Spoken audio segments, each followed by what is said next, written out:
Assalamualaikum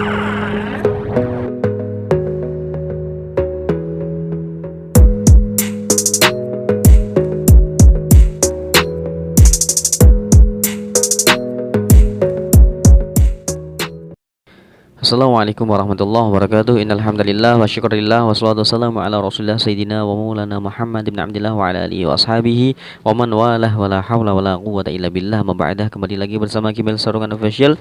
Kali ini kita akan membahas tentang doa-doa dan perbuatan seseorang yang membuat mustajabah. Sebelum lanjut ke pembahasan, alangkah baiknya bagi kalian yang belum klik tombol like dan subscribe, silahkan klik tombol like dan subscribe, dan jangan lupa hidupkan notifikasi tombol loncengnya, dan jangan lupa di share dan dikomentari. Jika ada kesalahan saya menyampaikan atau kekurangan, mohon dikomentari, dikoreksi, jangan dihujat ya. Di sini ada kisahnya Mbah Nawawi Al-Bantani. Kalian kan sudah tahu sendiri siapa beliau itu. Beliau itu karyanya di Indonesia itu dikaji. Rata-rata di pondok di Indonesia ini kitab-kitabnya Mbah Nawawi Al-Bantani itu dikaji. Beliau juga sudah pernah menjadi imam sholat di Masjidil Haram. Nah, ada keistimewaan di sini. Jadi waktu itu ada tamu dari luar negeri, orang yang fasih lisannya dalam membaca atau melafalkan huruf dalam bahasa Arab. Karena wajar, orang itu orang dari luar, orang yang fasih lisannya. Lah di situ kan beliau itu ya nyuwun sewunya, bahasa kasarnya itu kurang suka dengan lisannya Mbah Nawawi Al-Bantani, yang dimana lisannya itu kurang fasih ya. Waktu itu beliau itu sowan ke Mbah Nawawi Al-Bantani. Di situ terus sowan, terus dia itu mau sholat, mau wudu dulu, ke kamar mandi. Nah, ke kamar mandi terus keluar, di situ ada macan. Ada macan sudah siap menerkam. Wah, dirinya itu tak sari, lari terbirit-birit langsung ke Mbah Nawawi Al-Bantani. Nah, sebelum beliau itu melayu apa lari, dia itu mengusir dulu. Ngusirnya pakai bahasa Arab seperti ini. Idhab, idhab, pergi. Malah semakin ngereng lah. Itu langsung lari menemui Mbah Nawawi Al-Bantani, mengadu permasalahan ini ke Mbah Nawawi, tolong. Di luar sana ada macan. Mbah Nawawi keluar cuma bilang, "Dhahaba." Nah, langsung pergi gitu aja. Lah, kalian tahu apa makna idhab dan dhahaba? Sangat berbeda jauh. Idhab itu fi'il amar. Fi'il amar itu kata perintah. Maksudnya idhab, pergilah. Sedangkan dhahaba itu fi'il madhi. Fi'il madhi itu kata kerja yang berhubungan dengan sesuatu yang sudah pernah terjadi. Idhab, pergilah kamu. Tetapi tidak pergi macannya. Setelah Mbah Nawawi berkata dhahaba, sudah pergi, itu macan masih di situ terus pergi. Lah seperti itu. Maka idil fatah hasba'taqdihi rufi wa kullu man lam ya'taqid lam yantafi ya.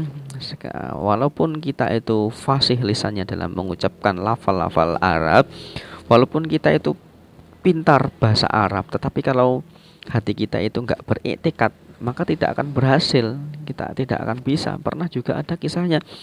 Itu seorang yang membaca doa cuma ya kayuku ya kayumu, itu lebih mujarab daripada orang yang ya hayyu ya qayyum, ya hayyu ya qayyum. Tidak berhasil. Tapi yang orang yang ya kayuku ya kayumu, ya kayuku ya kayumu, itu mana makhrajnya benar. Malah seolah-olah itu ya kayuku ya kayumu seperti itu, tapi doanya mustajab. Dulu juga pernah ada kisahnya, itu Mbah Baihaqi Hasbullah.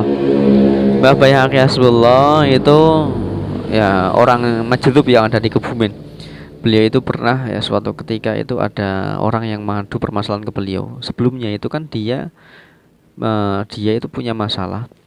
Masalahnya ayahnya itu pernah punya masalah lalu laka lantas ya, pernah kecelakaan laka lantas 2 kali berturut-turut. 2 kali jaraknya itu nggak jauh ya, makanya saya katakan berturut-turut, karena namanya laka lantas kalau sudah berurusan dengan yang berwenang pasti akan susah dan repot. Dan yang kedua ini agak bermasalah sekali. Akhirnya beliau itu, si orang yang punya masalah itu sowan ke Mbah Baihaqi Hasbullah. Sampai sana dari pagi, sorenya baru ditemui. Nah, keluar beliau cuma berkata, sesuk nak yo mari. Maksudnya besok akan selesai kok. Seperti itu. Ternyata alangkah kagetnya itu orang yang itu tadi, urusannya itu sangat mudah. dan kendaraan yang sudah di kantor polisi diberikan secara cuma-cuma dan nggak ada unsur ganti rugi dari orang yang bersangkutan dan tidak ada biaya keluar sedikit pun. Itu padahal biasanya seperti itu kan agak berbelit, yang ini minta ganti rugi, urusan sama polisi, urus ini itu, dan itu kadang kendaraannya disita, nggak bisa diambil bahkan harus pakai tebusan berapa, itu kan seperti itu.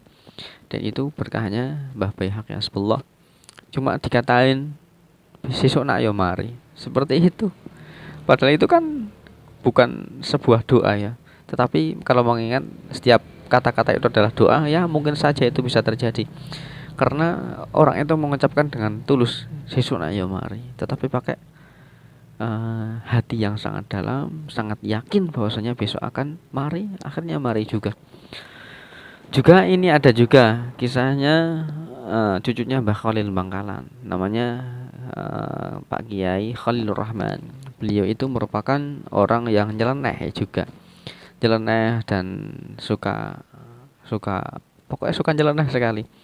Beliau itu pakai sarung, terus jarang pakai baju, pakai kaos tok.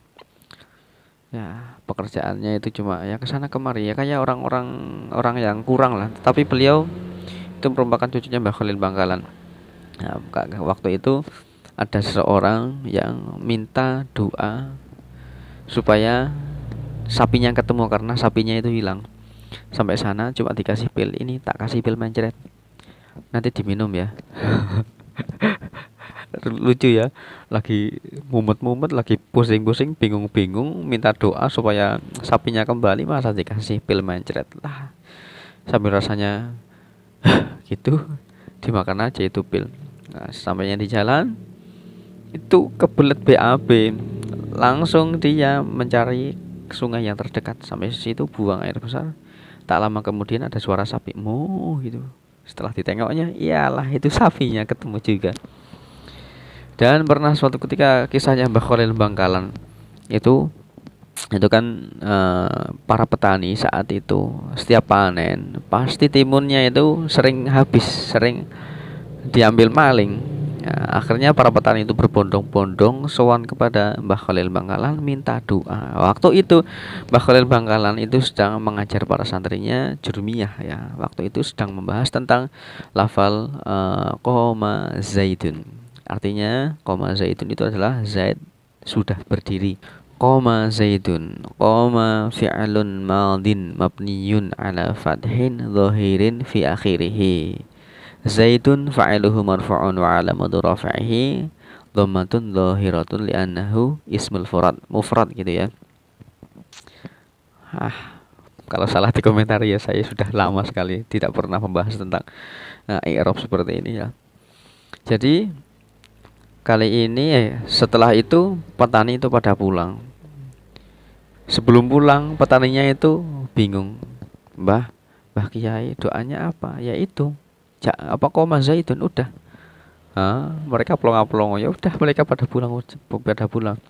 Dan anehnya pagi-paginya itu maling yang maling itu semua sudah pada berdiri di sawah itu. Semua banyak sekali maling pada berdiri. Sampai akhirnya banyak orang yang melihat semakin banyak. Nah, akhirnya itu bingung, ini gimana caranya supaya maling bisa duduk lagi. Akhirnya salah satu perwakilan dari petani itu menemui Mbah Khalil dan dikasih apalah itu, akhirnya mereka semua bisa duduk lagi dan tidak mengulangi lagi perbuatannya itu.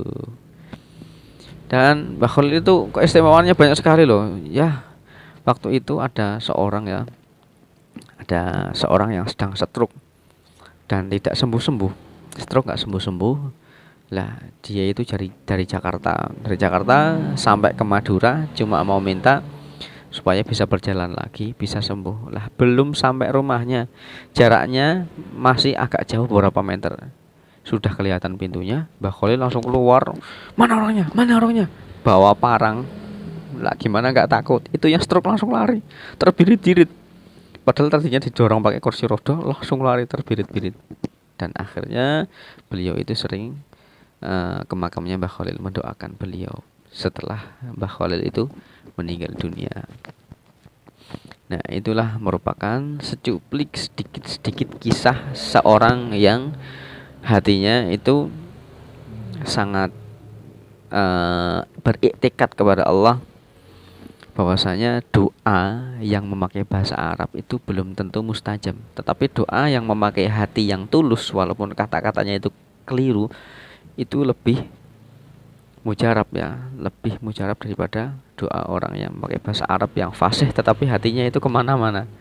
Itu makanya sangat penting sekali kita untuk mempelajari hati kita supaya hati kita itu semakin yakin dan semakin beretikat kepada Allah. Cukup sekian dari saya. Semoga video ini bermanfaat. Jika ada kurang lebihnya, saya mohon maaf sebesar-besarnya.